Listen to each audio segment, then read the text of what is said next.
오늘은 영유아 문제행동지도 실제에 대해서 알아보도록 하겠습니다. 목차를 살펴보면 문제행동의 이해, 문제행동의 원인, 영유아 발달의 이해, 행동 특성에 따른 문제행동의 유형, 감정 코칭에 대해서 알아보고자 합니다. 첫 번째, 문제행동의 이해입니다. 문제행동의 정의에 대해서 알아보도록 하겠습니다. 첫 번째, 일반적인 정의인데요. 우리가 그냥 좀 편안하게 생각할 때 이 정의를 쓰는 것 같아요. 영유아 연령과 발달에 기초한 규범적 행동으로 보기에 부적절한 행동이나 정상적인 적응력을 갖추지 못한 것으로 보이는 행동, 사회 정서적으로 내면화, 외연화된 엮이는 행동을 볼 수 있다라고 이제 이야기하고 있습니다. 그야말로 우리가 이해 안 되는 행동, 도대체 얘가 왜 이래? 라고 하는 그런 행동을 하는 것들을 그냥 일반적으로 정의로 우리가 말하는 것을 볼 수 있겠습니다. 그런데 이렇게만 본다면 많은 아이들이 다 문제일 거라고 생각을 해요. 그래서 일반적인 정의 말고 우리는 아동 발달에 근거한 어떤 정의를 다시 한번 살펴볼 필요가 있겠습니다. 두 번째는 영유아 발달 및 학습 관점에서의 정의입니다.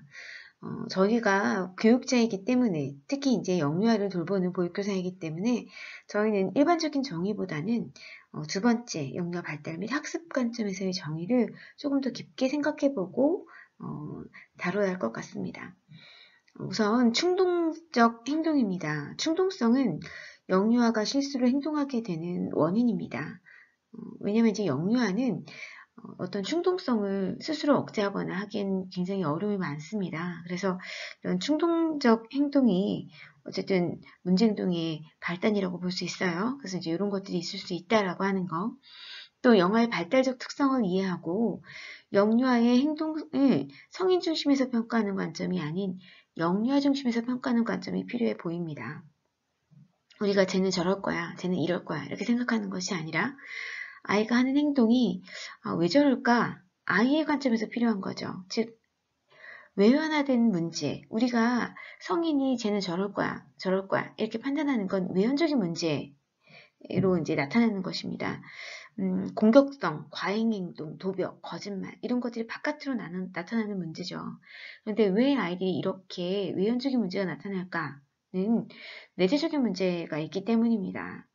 이 내재적인 문제는 뭘까요? 외로움, 위축, 불안, 우울, 두려움 이런 것들이 있기 때문에 내재적인 문제가 외연적인 문제로 나타나는 것이죠. 그래서 우리가 외연적인 문제를 바라보면 다 문제행동이지만 왜 그럴까? 영유아 중심에서 내재적인 문제를 좀 파악하면 외연적으로 나타나는 문제들을 이해할 수 있게 되는 것입니다. 그래서 저희는 아이들의 문제행동을 영유아의 발달과 학습 관점에서의 정의로 조금 살펴볼 필요가 있겠습니다.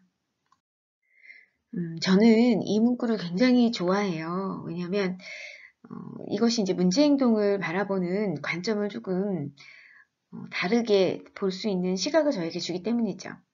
여기 보시면 모든 문제행동은 무엇인가를 이야기하고 있으며 교사의 도전은 행동이 전하는 메시지를 해석하는 것이다 라는 것이죠. 아이들은 행동으로 말을 하죠. 그러면 행동으로 말할 때 선생님은 이것을 해석해 주는 것이 굉장히 필요합니다. 그쵸? 교사는 내가 어떤 부분을 도와야 될까? 이런 부분은 내가 어떻게 이 아이를 지원하면 될까? 라는 메시지로 받아들이라는 거죠. 그래서 쟤는 문제야, 쟤는 큰일 났어, 쟤는 해도 안 돼가 아니라 쟤는 나한테 시그널을 보내고 있는 거야. 나는 그걸 어떻게 해석하지? 고민하고 해결하려고 노력하는 좀 성숙된 교사가 보여야 될 어떤 행동들을 좀 취해주시는 것이 문제행동을 바라보는 교사의 관점이 되어야 될 것 같습니다. 그래서 이제 이 부분은 선생님들이 마음속에 조금 잘 새겨 넣으시면 좋을 것 같아요. 세 번째, 문제행동 정의와 관련하여 고려할 점입니다. 첫 번째, 문제행동과 관련된 사회적인 맥락을 우리가 고려해야 될 것 같고요. 두 번째, 유아와 관련된 성인 및 또래의 기대와 상호작용. 그리고 세 번째, 낙인 효과, 네 번째, 객관적인 기준을 가지고 문제 행동의 어떤 정의와 관련하여 고려를 꼭 해야 할 것 같습니다. 자세한 내용은 다음 장에서 설명드리도록 하겠습니다. 첫 번째, 이와의 행동과 그에 반하는 사회적인 맥락을 고려하여 상호작용하셔야 합니다. 사회적인 맥락에는 어떤 것들이 포함되어 있냐면 이와의 특성, 기질과 환경적 조절, 지능, 성 이런 것들이 다 포함되어 있습니다. 그 다음에 이와의 특성과 기질, 환경적 조절, 지능, 그다음에 성 이런 것들은 이 아이를 둘러싸고 있는 부모의 양육 행동, 양육 기술, 관계에 밀접하게 영향을 주고받습니다. 또 그렇다고 한다면 이 양육 행동은 이런 양육 행동을 하게 한 또한 배경이 있습니다. 이게 이제 가족 환경, 결혼 관계, 협력적인 양육을 하고 있는지, 이런 부모 행동을 하고 있는지 등에 대해서 또 한번 영향을 주게 됩니다. 그쵸? 그래서 가족 결혼 관계가 행복한지, 또 아이를 양육함에 있어서 부부가 협력을 하는지, 또 부부관계가 굉장히 원활하고 긍정적인지 이런 것들이 양육행동, 양육기술, 관계의지를 좌우하기 때문에 고스란히 또 유아의 특성, 기질, 조절 능력 이런 것들에 영향을 주게 됩니다. 그래서 이런 사회적인 맥락, 특히 또 더 거시적으로 본다면 고용, 경제, 사회적 지역, 사회적 지지, 지역사회 서비스, 스트레스 이런 것들이 전반적으로 또 크게 이와 양육의 행동, 가족 관계, 환경 이런 것에 또 크게 영향을 또 주게 되죠. 결국은 이런 모든 것들이 결합되어서 이와의 발달적 결과를 가져오게 됩니다. 그래서 이와의 어떤 외면화된 행동, 또 내면화된 행동 이런 것들이 나타나게 되는 거죠. 사실은 내면화가 발달의 원인이죠. 문제행동의 발달의 원인입니다. 내면화의 어떤 두려움, 또 우울, 화남 이런 것들이 외면으로 나타나는 거죠. 공격성, 그쵸? 또 침울한다든지 아니면 훔치는 거짓말 이런 걸로 나타나든지 이런 것들로 나타나기 때문에 전반적으로 이와의 어떤 행동을 살펴볼 때에는 사회 맥락적인 이런 내용들을 좀 고려해야 한다라고 하는 걸 간과해서는 안 될 것 같습니다. 두 번째, 유아의 문제행동의 정의를 하고 명명하는 문제에서는 유아를 둘러싼 환경과 주변의 성인, 또래들의 기대와 상호작용이 고려되어야 합니다. 아이가 어떤 정상적인 범죄에서 좀 벗어난 행동을 하게 되는 것은 주변 성인이 또 친구들이 그 아이를 향한 기대 이상의 어떤 기대를 하거나 그 아이를 향한 좀 부담스러울 정도의 기대를 하거나 아니면 좀 더 기대보다 낮게 이 아이를 조금 평가절하하는 그래서 기대를 하지 않거나 하는 그런 것들 때문에도 문제행동이 나타나기도 합니다. 그래서 이 아이들이나 주변 성인이 대하는 어떤 상호작용의 어떤 내용들을 바라보아야 할 것이다 라고 하는 것이죠. 세 번째는 왜 문제행동을 정의하는 과정은 굉장히 특정 유아가 문제행동하로 낙인찍히는 낙인효과와 관련이 있기 때문에 교사와 부모는 문제행동을 정의할 때 유아의 행동과 유아를 따로 떼어 판단해야 합니다. 우리가 흔히 너는 못됐어, 너 못된 애야 라고 했을 때 얘는 행동과 아이를 그냥 묶어서 판단했기 때문이에요. 너는 못됐어. 이렇게 되는 거. 아니죠. 행동이 잘못된 거지 얘가 못된 건 아니에요. 그래서 잘못된 행동을 짚어주시고 그쵸?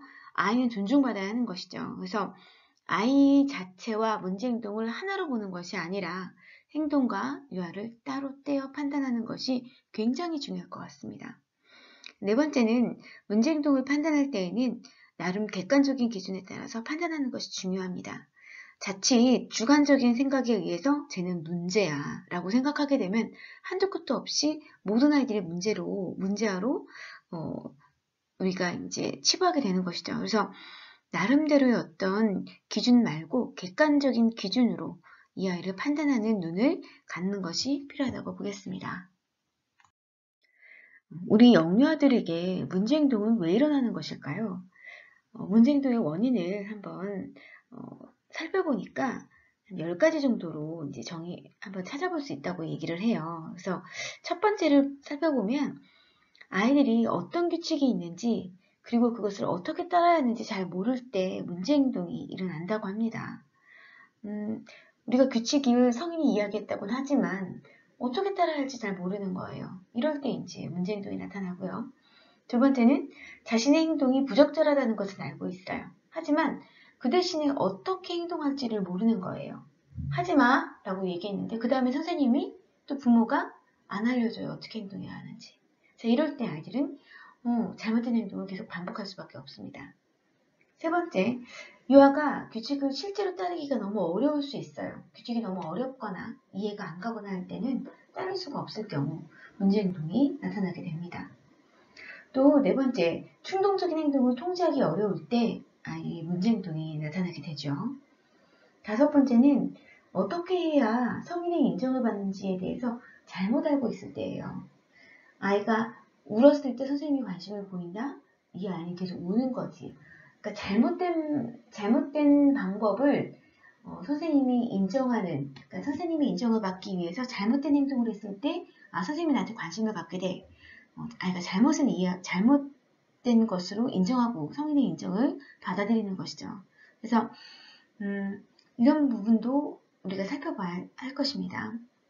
여섯 번째는 유아 주변의 중요한 성인이나 어떤 형제, 또래가 교사가 인정하는 것과 반대되는 행동을 할 때 이 행동을 지지하게 되는 것이죠.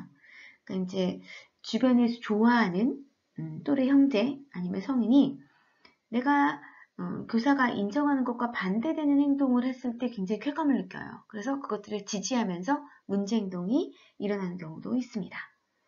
일곱 번째는 이와 규칙을 부당하다고 생각했을 때 문제 행동이 일어나고요. 여덟 번째, 수용되지 않은 행동을 해도 성인이 간과 있고, 그쵸? 수용되지 않는 행동을 하면 반드시 제재를 해야 되는데 성인이 그냥 무시한 거예요. 그냥 넘어간 거예요. 그래서 규칙을 따르건 따르지 않건 별 차이가 없다고 생각하게 되었을 때 아이들은 문제 행동을 하게 됩니다. 책상에 올라갔어요. 책상에서 내려오자 라고 성인이 이야기를 해야 되는데 어느 날은 내려오라고 하고 어느 날은 내려오지 말라고 얘기하는 거예요. 그러니까 어느 날은 올라가도 아무 말도 안 해. 자, 이러면 아이들이 뭐예요? 따르건 따르지 않건 차이가 없다고 생각되기 때문에 자기가 하고 싶은 대로 하는 거예요.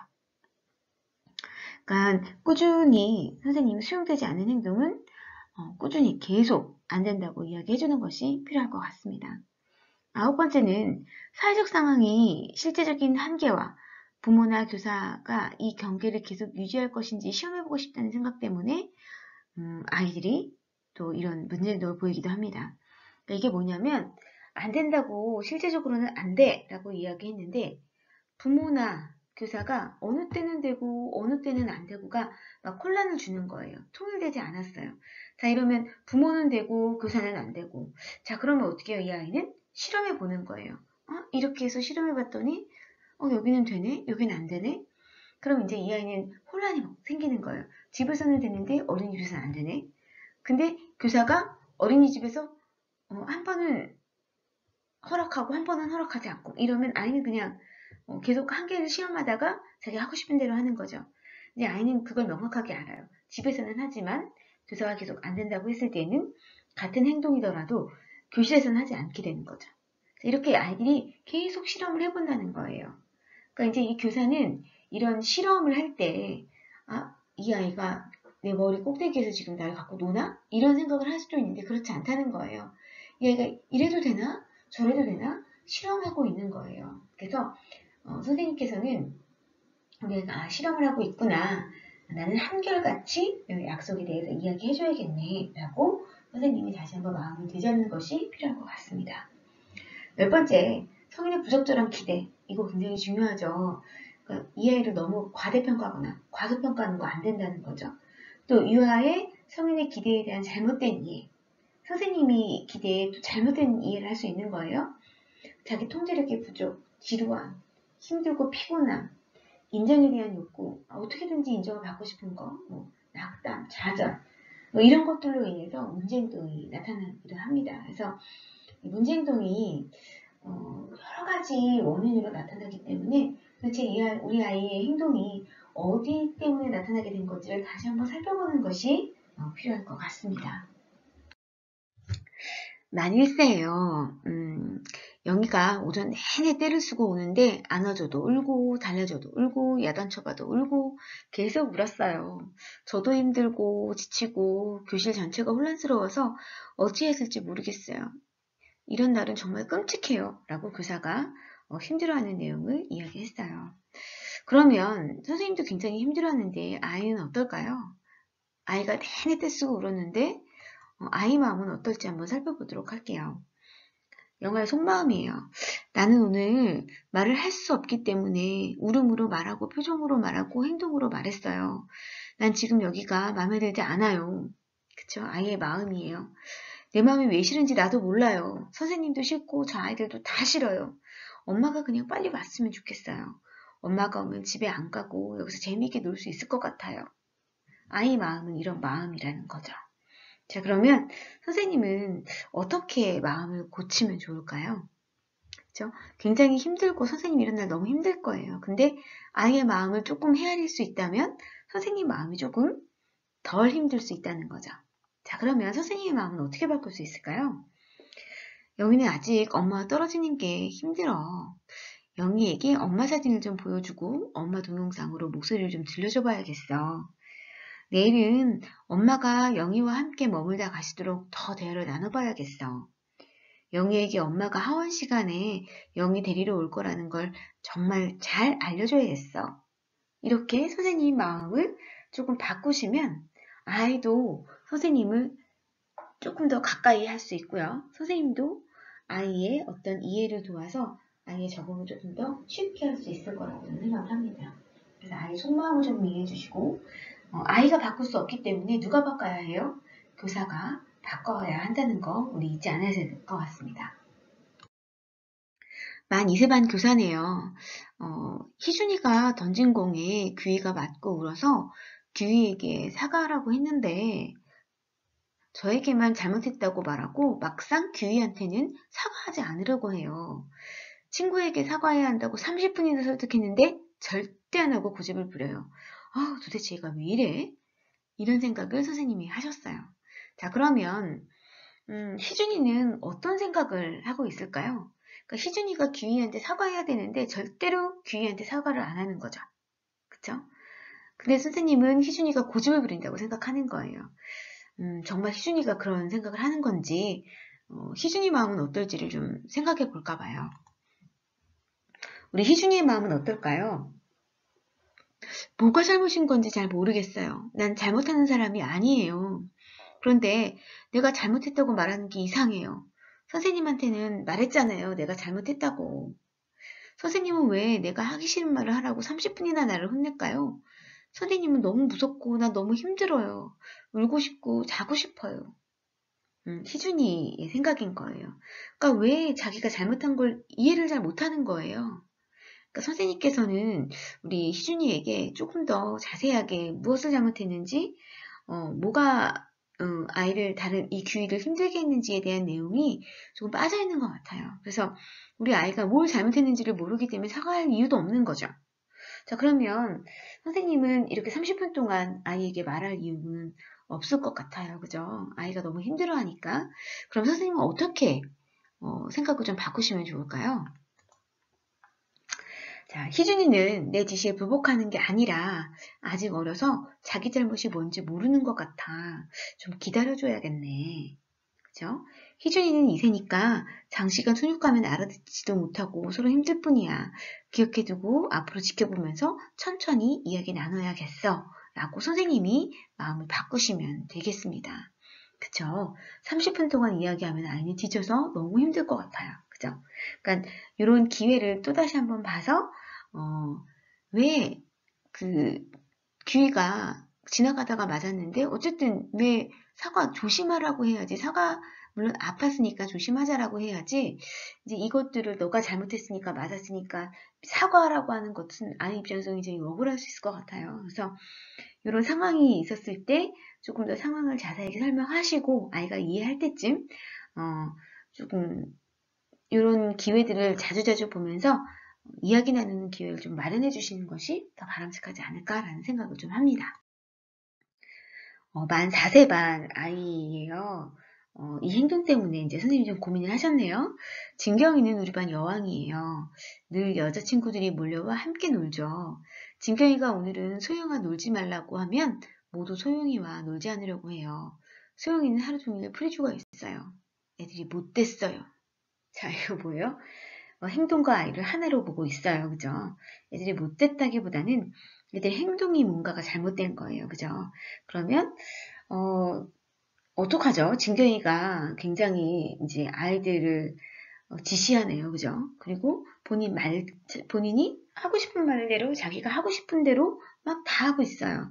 자, 그러면 선생님은 이럴 때 어떻게 주담하면 좋을까요? 아이들 마음은 그럼 어떨까요?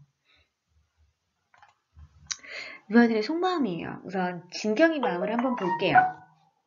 진경이는 어떤 마음일지. 저 친구들에게 명령하며 노는 것도 너무 재밌어요.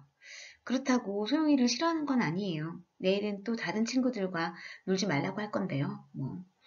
내가 그렇게 말하면 친구들이 따라주는 게 놀이 시간을 더 재밌게 만들어요. 너무 재밌어요. 진경이는 즐기고 있어요. 그쵸? 명령하며 노는 게 너무 재밌는 거죠. 다른 친구들의 마음을 사실은 헤아리지 못하는 것 같아요. 그죠? 또 소영이는 어떤 마음일까요? 진경이랑 친구들이랑 같이 놀고 싶어요. 내일은 같이 놀 수 있을 거예요. 오늘은 같이 놀려면 어떻게 해야 할지 더 궁리해봐야 할 것 같아요. 그래도 심심하니까 선생님이 나랑 놀아주시면 더 좋을 것 같아요. 이제 아이의 속마음일 수 있을 것 같아요. 그죠? 그러면 선생님은 어떻게 지원해 주시면 좋을까요? 진경이는 어떻게 할까요? 자, 이제 선생님 마음을 이제 바꾸시는 거예요. 못됐다고 하지 말고 어떻게 하면 좋을지. 자, 진경이는 친구들 사이에서 자기 힘을 사용하고 있는 거죠. 사용해보고 있는 거예요. 그게 친구들에게 어떤 상처를 줄지 모르는 것 같아요. 그래서 좀 이야기를 해줄 필요가 있겠어요. 4살이기 때문에 나의 행동이 다른 친구들에게 어떤 영향을 줄지 다른 친구의 마음을 헤아릴 수 있는 능력이 되는 시기예요. 그래서 진경이가 하는 행동이 친구에게 어떤 상처를 줄지 좀 이야기해 주시는 것이 필요하겠습니다. 소영이는 친구들과 함께 놀고 싶어 활동에 끼어들려고 하지만 또래의 감정을 잘 이해하지 못하고 진입 기술이 부족해서 어려움을 겪고 있는 것 같아요. 그래서 친구들하고 놀이할 때 어떻게 조금 놀이에 같이 이렇게 참여할 수 있을지 이런 기술들을 좀 알려주시면 좋을 것 같아요. 그래서 아이 소영이에게는 좀 진입 기술, 놀이에 참여할 수 있는 기술들을 조금 지원할 필요가 있겠다라고 선생님이 마음을 바꾸시면 이 문제는 조금 쉽게 해결될 수 있을 것 같네요. 자, 5살 반이에요. 자, 이제 우리가 머리 꼭대기에서 선생님을 괴롭힌다고 생각하는 시기가 이 시기일 수도 있어요. 자, 준혁이가 의자에 자꾸 올라가서 서길래 의자에는 엉덩이를 대고 앉는 게 좋겠다. 앉아볼래? 라고 말했죠. 준혁이는 희죽대면서 자꾸 의자에 올라가는 거예요. 마치 선생님이 나를 어찌할까 보겠냐는 듯이. 내 권위에 도전하는 것 같은 느낌이 들어서 이걸 그냥 놔뒀다가는 다른 애들도 따라할지도 모르는데 초조하고 화가 너무 났어요. 자, 선생님 이럴 때 이제 얘가 내 머리 꼭대기에서 나를 지금 갖고 노네? 응? 이놈 새끼를 어떡하지? 이런 마음이 생기죠. 막 화가 생기죠. 자, 근데 이렇게 볼 거냐 아니면 다르게 좀 생각을 해볼 거냐가 되게 중요해요. 그쵸? 만약에 이렇게 돼서 아이와 대결, 힘을 겨루기 시작한다면 문제는 절대 해결되지 않습니다. 그죠? 그래서 힘 대결을 하는 것이 아니라 아이의 마음을 조금 더 들여다보는 것이 중요할 것 같아요. 왜 이런 행동을 하게 되는지를 내면화 행동을 조금 내면화 되는 어떤 내용들을 한번 살펴보는 것이 좀 필요할 것 같아요. 내면화 원인을 좀 살펴보는 게 중요할 것 같아요. 아이의 마음이요. 선생님이 나를 보고 말하시니까 선생님과 더 놀아야겠어요. 내가 이렇게 하니까 선생님이 나를 봐주잖아요. 자, 얘는 선생님의 인정을 잘못 생각하는 거예요. 그죠? 선생님이 자꾸 말하시도록 내가 뭔가를 해야겠어요. 인정받는 방법을 잘못된 방법으로 지금 인정받고 싶은 거죠. 자, 왜 선생님은 의자에 엉덩이를 붙이고 앉으라 하실까요? 두 발로 올라설 수도 있는데 난 심심하니까 내가 하고 싶은 걸 하면서 놀고 싶어요. 그쵸? 재밌는 행동인데 왜 안 된다고 하시지? 응? 나 심심하다니까요. 자, 이런 속마음을 갖고 있는 거예요. 자, 그러면 선생님은 얘가 지금 잘못된 방법으로 교사의 관심을 받고 싶은 거일 수도 있겠다라는 생각을 좀 해보시면 좋을 것 같고, 교실이 너무 심심하진 않나? 이런 생각을 조금 해보시는 것도 필요할 것 같아요. 그러면 이런 생각을 하게 되면 선생님의 어떤 태도나 말도 달라지겠죠. 자, 마음을 바꿔봐요. 준혁이는 교실에서 한계를 시험해보고 있는 거야. 그쵸? 나는 화내지 말고 침착하게 준혁이가 더 적절한 행동을 또 더 적절하게 행동하는 방법을 배울 수 있도록 지원해줄 필요가 있겠어. 그쵸? 준혁이는 주도성이 발달하는 시기야. 이때는 자신이 주변에서 얼마나 영향력을 미칠 수 있는지 확인하고 싶어 하고, 때로는 선생님이 갖고 있는 주도권을 자기도 가져보고 싶은 욕구가 일어나기도 해. 준혁이의 욕구를 건전하게 표현할 수 있도록 다른 놀이로 주도성을 발휘할 수 있도록 도와줘야겠어. 준혁이가 잘하는 활동으로 주도성을 발휘할 수 있도록 좀 도와야겠어. 라고 하는 마음을 가져보는 것이 훨씬 더 좋을 것 같습니다. 그쵸? 교실에서의 한계를 시험해보고 있는 중이에요. 그러니까 행동과 아이를 구분해내시는 거, 그래서 적절하게 할 수 있도록 하는 방법, 더 적절한 행동 방법을 알 수 있도록 지원해 주시는 거, 그리고 이 아이가 주도성을 건강하게 표현해낼 수 있도록 도와주시는 게 선생님이 이 문제 행동을 해결할 수 있는 좋은 방법이라고 볼 수 있겠습니다. 우리가 영유아 발달에 관해서 앞전에서도 좀 배웠지만 아주 간략하게 하고 좀 넘어갈게요. 영세인 경우에는 발달 특성상 애착 형성 시기이고 울음으로 의사를 표현하죠. 타인의 얼굴 표정을 보고 이해력이 증가되는 시기이기도 하고 양육자와 신뢰감을 형성하는 시기입니다. 이때 교사의 역할은 따뜻하고 긍정적인 상호작용을 통해서 신뢰감을 형성해 주셔야 합니다. 무조건적인 신뢰감이 굉장히 중요하다고 이야기했어요. 개별 영아의 욕구를 반드시 좀 고려해 주실 필요가 있겠습니다. 좀 까칠한 아이들도 있잖아요. 그죠? 이런 발달 특성, 기질 이런 것들 좀 고려해 주셔야 되고 수면 시간, 기저귀 가리도 아이들마다 개별적인 어떤 욕구를 잘 고려해서 욕구를 충족시켜 주실 필요가 있겠습니다. 영아의 울음에도 인내심을 가지고 지도하실 수 있으셔야 될 것 같아요. 자, 만 1세가 되면 혼자 걷기 시작하죠. 또 호기심도 왕성해지면서 신체 움직임이 확실하게 많이 증가됩니다. 또 독립적인 존재로서 자신을 이해하기 시작해요. 그래서 나, 내 것, 그래서 사회관계가 확장됩니다. 자, 이때 교사는 인내하고 기다리는 것이 필요하고요. 일관성 있는 규칙을 정하고 적절하게 개입하는 것이 중요하겠습니다. 다양한 정서 표현이 가능하도록 자료를 충분히 제공해 주시고 놀이공간의 크기, 활동의 균형을 고려해 주시는 것도 좋겠습니다. 자, 만 2세네요. 이 시기에는 자기주장과 고집이 굉장히 세집니다. 그래서 싫어, 안 해 등의 언어를 엄청 많이 사용하죠. 그리고 사실은 이 영아기 시기에는 놀잇감 공유가 어렵습니다. 그리고 심한 감정 기복이 있습니다. 그리고 지연된 만족 수용이 어느 정도 가능하긴 하지만 그래도 조금 어렵죠. 이때 교사의 역할은 어떤 것이 있을까요? 싫어, 안 해와 같은 언어는 발달 과정으로 이해하고 왜 그런지 이 발달 과정이기 때문에 충분히 그냥 이해해 주셔야 된다는 거. 그다음에 영아의 의견을 존중해 주실 필요가 있겠습니다. 그리고 한 18개월 정도가 넘어가서 한 24개월 정도가 된다면 사회적인 기술 습득을 위한 도움, 규칙을 설명하고 인식하도록 도와주시고 또 안 되는 행동은 안 된다고 명확하게 알려주실 필요가 있겠습니다. 얼굴 표정, 몸짓 등 이런 것들을 이용해서 인정 여부를 표현해 주시고 규칙성 있고 일관성 있는 일과를 제공해 주시는 것도 아이가 안정적으로 적응하는 데 도움을 많이 줍니다. 스스로 할 수 있는 일을 지지를 할 수 있도록 해주시는 게 되게 좋아요. 그래서 이때 굉장히 자아 존중감이 또 자아 주도성이 굉장히 크게 성장하는 시기라서 스스로 할 수 있도록 많이 지지해 주시는 것이 필요하겠습니다. 만 3, 4세입니다. 만 3, 4세의 발달 특성을 보면 자도 능력이 숙달되죠. 호기심과 탐색 욕구가 강하고 규칙을 배우고 상대를 이해하고 도와주려는 행동이 나타나게 됩니다. 타인의 입장을 배려하는 데는 살짝 어려움이 있어요. 특히 만 3세 같은 경우는 역지사지가 안 돼요. 그 사람의 마음, 내 마음이랑 너 마음이 같을 거야 라고 생각하는 거지 상대방의 마음이 괴롭고 힘든 걸 이해하지 못하는 시기예요. 그래서 그것도 좀 이해해 주시면 좋을 것 같고 굉장히 인정받고 싶어 합니다. 이 시기의 교사는 어떤 행동을 해야 할까요? 개별 유아의 생각과 느낌을 존중해 주시고 모든 정서를 긍정적이든 부정적인 정서를 수용해 주실 것이 필요합니다. 그리고 적정한 칭찬, 격려는 필수입니다. 만 5세인데요. 만 5세는 신체적인 안정감을 갖게 되고요. 운동 기술도 다양하게 시도하게 되고 뚜렷 원만한 협동놀이가 가능하게 됩니다. 그리고 갈등 상황을 해결하려고 노력하는 시기이기도 합니다.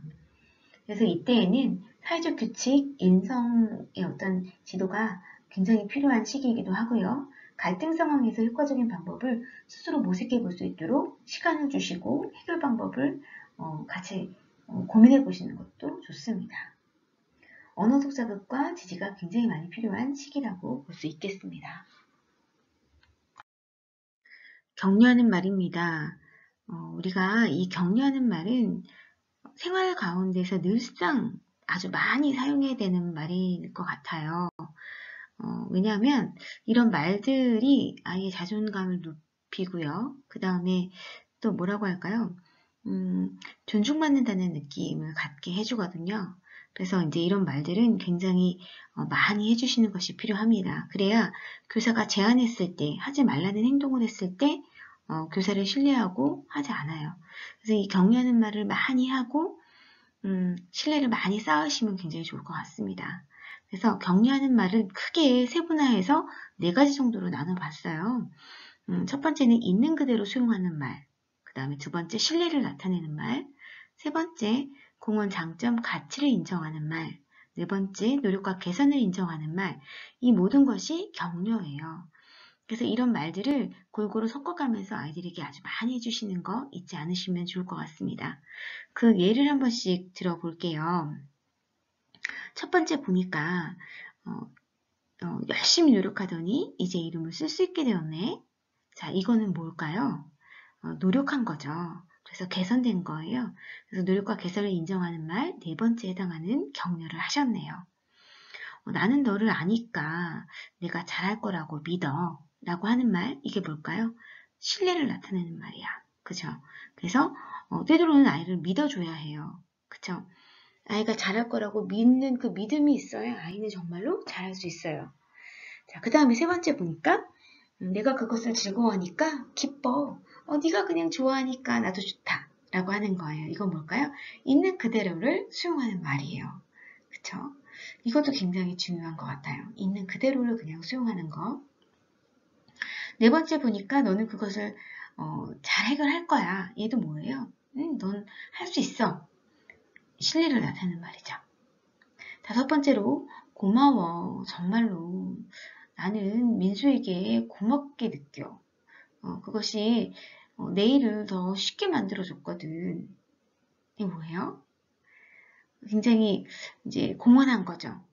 네가 도와줬기 때문에 나는 일을 더 쉽게 할 수 있었어라는 공헌을 고맙게 생각한 거예요. 그래서 이제 신뢰의 말을 한 거죠.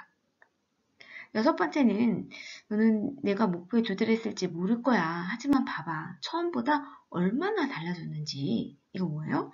노력과 개선을 인정하는 말이죠.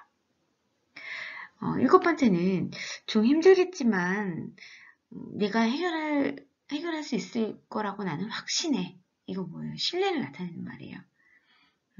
이런 신뢰를 받는다면 기분이 굉장히 좋겠죠.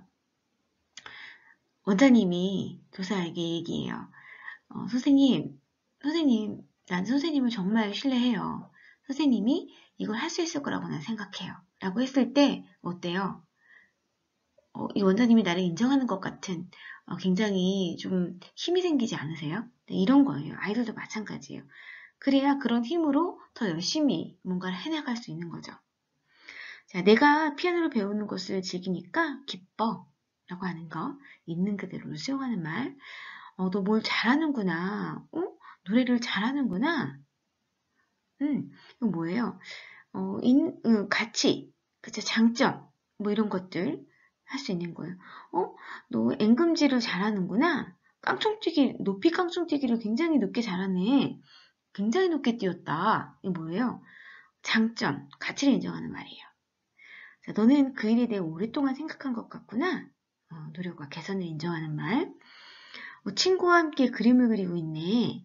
그냥 있는 그대로로 수용하는 말이에요. 자, 우리가 격려하기가 너무 어려워요? 아니요. 그냥 있는 그대로를 수용하는 말. 굉장히 좀 편하게 할 수 있는 말이에요.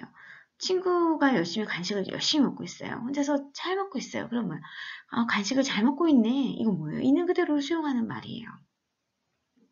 이런 말도 아이를 굉장히 건강하게 하는 말이기 때문에 우리가 많이 사용해 주셔야 될 것 같아요. 그래서 격려하는 말, 있는 그대로 수용하는 말, 신뢰를 나타내는 말, 공헌, 아이의 장점, 가치를 인정해 주는 말, 또 노력과 개선을 인정해 주는 말을 정말 생활 가운데서 아주 많이 해주시면 좋을 것 같습니다. 긍정과 부정의 3대1 법칙이 있어요. 프레딕슨이 이야기한 건데요. 긍정적인 격려가 3번은 되어야 한 번의 제안이 받아들여진다라고 얘기하고 있어요. 그러니까 이런 격려들이 쌓여야 선생님이 안 돼! 라고 이야기했을 때 아이들이 이렇게 한 번이라도 쳐다보고 선생님이 하지 말라니까 하지 않아야겠네? 라는 마음이 든다는 거예요. 그쵸?